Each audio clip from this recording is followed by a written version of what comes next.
है। Since we are talking about the biomass fuel, और ये है एक biological conversion.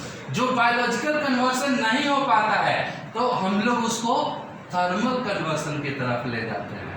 Suppose biological conversion होने में एक पेड़ है, उसको तकरीबन लग जाएगा 30-40 साल।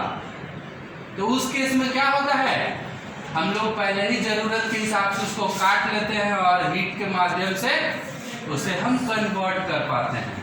जैसे एग्रीकल्चरल वेस्ट, एग्रीकल्चरल रेसिड्यूज, अभी आप देख पा रहे हो गेहूं का फसल लगा हुआ था, 2 महीने 3 महीने में धीरे धीरे पहले छोटा था, फिर ग्रीन ग्रीन था, धीरे धीरे और उसमें आया ग्रेन्स आए, और उसके बाद एक समय के बाद वो क्या हुआ, पक गया।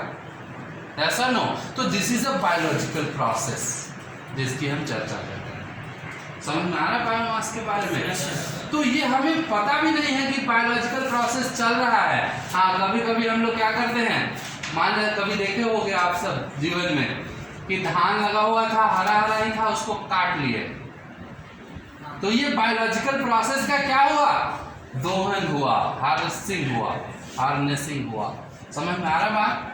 तो उसको काट के जानवर को खिला दिए अकॉर्डिंग टू आवर डिजायर। हमें पता भी नहीं चला कि हम उसके बायोलॉजिकल प्रोसेस के बीच में आकर खड़े हो गए। यस और नो? तो since the biomass is a natural type, तो ये बातें हमें पता नहीं चलता है। लेकिन अगर यही थर्मल कन्वर्सन की बात होती तो बिल्कुल पता चलता। अगर पेड़ है या फिर ऐसा, हम अगर हाउस होल्ड वेस्ट की बात कर रहे हैं या फिर हम एनिमल वेस्ट की बात कर रहे हैं, जैसे हम काउडंग के गोइठा की बात करते हैं, तो उस गोबर से आप क्या करते हो, गोइठा बनाते हो। उसे हम लोग by the application of heat हम लोग उसे एक बेटर फ्यूल के रूप में कन्वर्ट करते हैं। तो तीनों कन्वर्सन प्रोसेस आपको समझ में आया कि why conversion process is necessary. तो फिर से एक बार रिपीट करें, a raw biomass fuel can be converted into a quality product, can be converted into a quality product. जो गोइठा, जो गोबर अगर भीगा हुआ रहेगा तो अच्छे से जलेगा नहीं, लेकिन by the help of thermal conversion, by the application of heat energy, वो अच्छा में कन्वर्ट हो जाएगा और बड़े आसानी से वो क्या हो पाएगा, जल पाएगा। आप बात समझ रहे हो ना यार? कभी भी देखे क्या कि गेहूं को पकाने के लिए, जो गेहूं का फसल है उसे पकाने के लिए आप कुछ कर रहे हो ऐसा? This is the process, this is the process defined by nature. And since biomass is a type, एक लड़का बता रहा था sir, it is a part of nature ना, that's why ये प्रोसेस आपको पता नहीं चलता। ये चल रहा है कंटिन्यूअस और ये होता रहेगा, होता रहेगा। समझ में आ रहा बाबू आप सबको?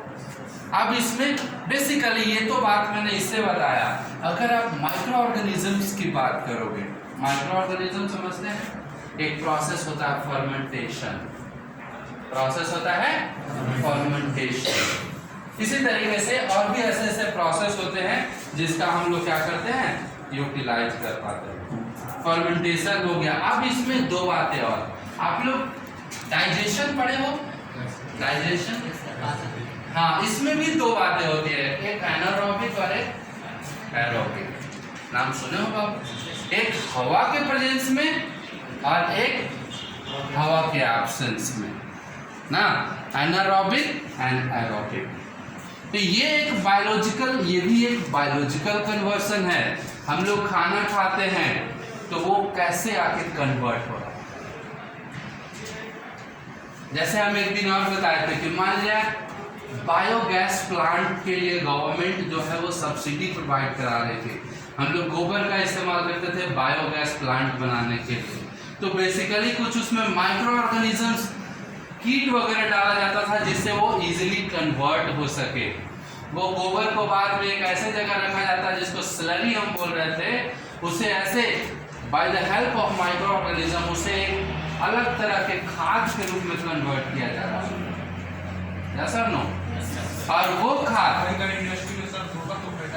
क्या किया जाता है? बिल्कुल जाहिर सी बात है।